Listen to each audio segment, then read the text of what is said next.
ये कहानी है एक ऐसी लड़की की जो बहुत ज्यादा खूबसूरत है, लेकिन जवानी के चलते उसे सेक्स की लत लग जाती है और ये लत उससे क्या क्या करवाएगी देखते हैं इस वीडियो में। तो मूवी की शुरुआत में हम एक लड़की को देखते हैं जो बहुत ज्यादा खूबसूरत है। वो घर में अपनी माँ और दादी के साथ रहती है। उसकी दादी एक नंबर की नशेड़ी है, जिसके चलते वह ज्यादातर समय बीमार ही रहती है। वहीं हम मेलिसा को देखते हैं जो अपनी दादी से बात कर रही थी। वो उसका बहुत ज्यादा ख्याल रखती है। एक दिन जब मेलिसा अपने कमरे में अकेली होती है तो अपने आप को टच करने लगती है, पर तभी उसकी मां अंदर आ जाती है, लेकिन वो अपने आप को कंट्रोल कर लेती है। जिसके बाद मेलिसा अपनी फ्रेंड के साथ बाहर जाती है, जहां वो डैनियल से मिलती है जो उसी का क्लासमेट है। मेलिसा वहां कर बहुत खुश होती है क्योंकि वो डैनियल को बहुत ज्यादा पसंद करती है, लेकिन डैनियल उस पर बिल्कुल भी ध्यान नहीं देता। तभी मेलिसा स्विमिंग पूल के पास आती है, लेकिन तभी कोई पीछे से उसे धक्का मार देता है, जिस वजह से मेलिसा डूबने लगती है। पर डैनियल आकर उसे बचा लेता है। जिसके बाद डैनियल मेलिसा को पीछे वाले गार्डियन में लेकर जाता है। तभी वो मेलिसा को स्विमिंग सिखाने के लिए कहता है, पर वो एक शर्त रखता है और कहता है कि तुम्हें रोज यहाँ स्विमिंग सीखने के लिए आना होगा। और इसके बाद वो मेलिसा के करीब आने लगता है। मेलिसा पहले से ही डैनियल को पसंद करती थी, इसलिए वो उसे पास आने से नहीं रोकती। तभी डैनियल मौके पर चौका मारता है और वही अपनी थकान दूर कर लेता है और बिना कुछ बोले वहाँ से चला जाता है। लेकिन ये बात मेलिसा को बहुत बुरी लगती है। अब कुछ दिनों में उनका स्कूल खुल जाता है। मेलिसा बाहर खड़ी डैनियल के आने का इंतजार कर रही थी, क्योंकि वो कुछ महीनों से डैनियल से नहीं मिली थी और ना ही डैनियल ने उसे कॉल किया। मेलिसा डैनियल की तरफ और भी ज्यादा अट्रैक्ट हो गई थी। वो हर समय डैनियल को याद करती रहती है। तभी उसकी दोस्त मेलिसा को बताती है कि डैनियल एक क्लब में गया है। जिसके बाद वो दोनों क्लब में जाती है। क्लब में आने के बाद मेलिसा सिर्फ डैनियल को देख रही थी। जिसके बाद डैनियल उसके पास जाता है और उसे एक ड्रिंक ऑफर करता है, पर तभी डैनियल का दोस्त वहाँ आता है और मेलिसा को देखकर उसकी खूबसूरती की तारीफ करता है। मेलिसा को करीब देखकर डैनियल का मूड बन जाता है। तभी वो मेलिसा को अकेले में जरूरी बातें करने के लिए कहता है, जिससे मेलिसा भी खुश हो जाती है। जिसके बाद डैनियल मेलिसा को अपने घर लेकर जाता है और यहाँ ये एक दूसरे के बहुत करीब आ जाते हैं और वही मौसम बन जाता है।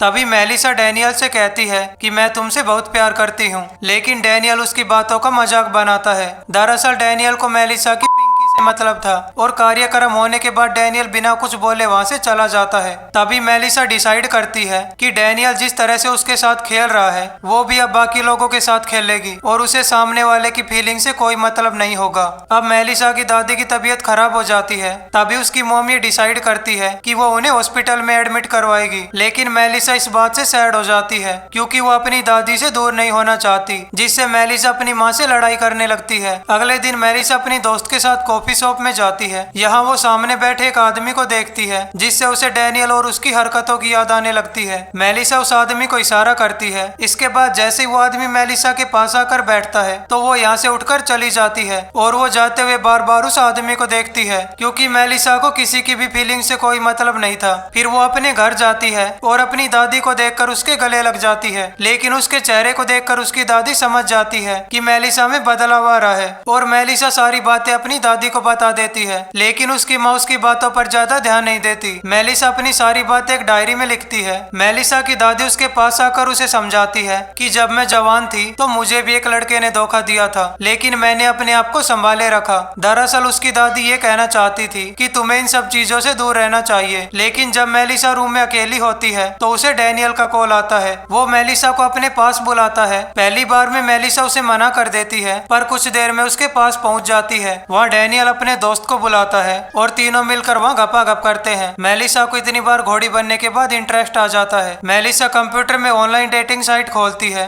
और काफी सारे फ्रेंड्स बनाती है। मेलिसा सारी बातें उन फ्रेंड्स के साथ शेयर करती है, क्योंकि उसके पास ऐसा कोई भी क्लोज फ्रेंड नहीं था जिसके साथ वो अपनी सारी बातें शेयर कर सके। जिसके बाद हम देखते हैं कि सभी बच्चों को घुमाने के लिए म्यूजियम में लाया गया था। वहाँ मेलिसा को एक आदमी मिलता है जो यहाँ काम करता है। मेलिसा उसके पास जाकर उसे सेड्यूस करती है और इसके बाद वो उसके साथ भी गपागप करती है। मेलिसा अपनी सारी बातें एक डायरी में नोट करती है कि वो किन किन लोगों के साथ इंटीमेट होती है। अगले दिन जब मेलिसा स्कूल जाती है वहाँ वो देखती है कि उसकी पर्सनल डायरी को सभी बच्चे पढ़ रहे हैं। इसके बाद वो अपनी फ्रेंड पर काफी ज्यादा गुस्सा होती है, क्योंकि ये सब उसकी फ्रेंड ने किया था। इसके बाद वो अपने घर जाती है, लेकिन वो घर जाते हुए अपनी ग्रैंड मदर को देखती है जो किसी और आदमी के साथ रोमांस कर रही थी। अपनी ग्रैंड मदर को खुश देखकर मेलिसा भी काफी ज्यादा खुश होती है और वो अपने मन में यह सोचती है कि काश उसके पास भी एक ऐसा आदमी होता जो उसे सीने से लगाता और उसे बहुत ज्यादा प्यार करता। अगले दिन जब मेलिसा अपने स्कूल जा रही थी तभी उसकी फ्रेंड वहाँ आती है और मेलिसा से अपने किए के लिए माफी मांगती है, लेकिन मेलिसा उसे इग्नोर करके वहाँ से चली जाती है। तभी मार्को नाम का लड़का उससे बात करने के लिए आता है। असल में मार्को मेलिसा को काफी समय से पसंद करता है,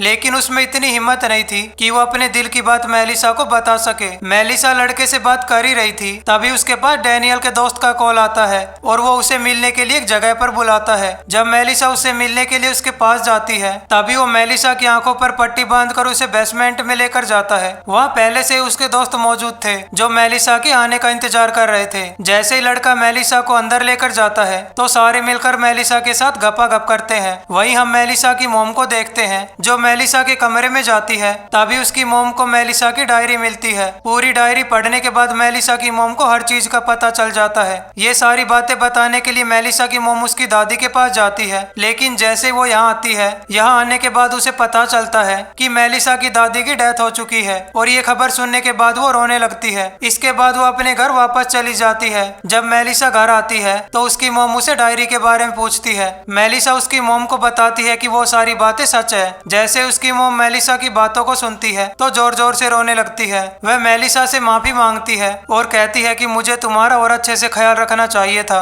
मेलिसा जब अपनी मोम की इन बातों को सुनती है तब उसे अपने किए के लिए पछतावा होता है। इसके बाद वो अपने आप को बदलने का फैसला करती है और अपनी माँ से सारी बातें शेयर करती है। कुछ समय बीतने के बाद मेलिसा नॉर्मल हो जाती है। स्कूल जाने से पहले वो अपनी दोस्त के पास जाती है और उससे माफी मांगती है और दोनों साथ में स्कूल जाने लगती है। जब ये दोनों स्कूल पहुंचती है तब वो देखती है कि डैनियल अपने दोस्त के साथ लड़ाई कर रहा है, क्योंकि उसके दोस्तों ने उसे बिना बताए मेलिसा के साथ कार्यक्रम किया था। जब डैनियल मेलिसा को स्कूल में देखता है तो मेलिसा को यहाँ रोकने की कोशिश करता है, लेकिन मेलिसा को डैनियल से कोई मतलब नहीं था। फिर वो अपने एग्जाम के फाइनल का रिजल्ट चेक करने के लिए जाती है। इस लिस्ट को देखने के बाद उसे पता चलता है कि मार्को नाम का लड़का फेल हो गया है। तभी मार्को उसके पीछे आ जाता है और मेलिसा को अपने दिल की सारी बातें कह देता है। वो मेलिसा को कहता है कि वो आर्ट क्लास को ज्वाइन करना चाहता है। फिर वो अपनी ड्राइंग मेलिसा को दिखाता है। ड्राइंग को देखकर मेलिसा बहुत खुश हो जाती है। यहाँ मार्को मेलिसा की एक ड्राइंग बनाता है, लेकिन तभी डैनियल भी वहाँ जाता है। वो मेलिसा को अपने घर की एक पार्टी में इनवाइट करता है। पहले मेलिसा उसे मना करती है पर फिर वो आ जाती है। पार्टी में जाने के बाद मेलिसा पानी के पास जाती है। सारे लोग उसे रोकने की कोशिश करते हैं, लेकिन वो किसी की नहीं सुनती और पानी में कूद जाती है। कुछ देर बाद मेलिसा पानी में तैरती हुई दिखाई देती है और ये सीन यहीं पर कट हो जाता है। अब मेलिसा और उसकी मॉम फूल लेकर उसकी ग्रैंड मदर के पास जाती है और दोनों खुशी खुशी रहने लगती है। आपको ये मूवी कैसी लगी कमेंट में जरूर बताएं।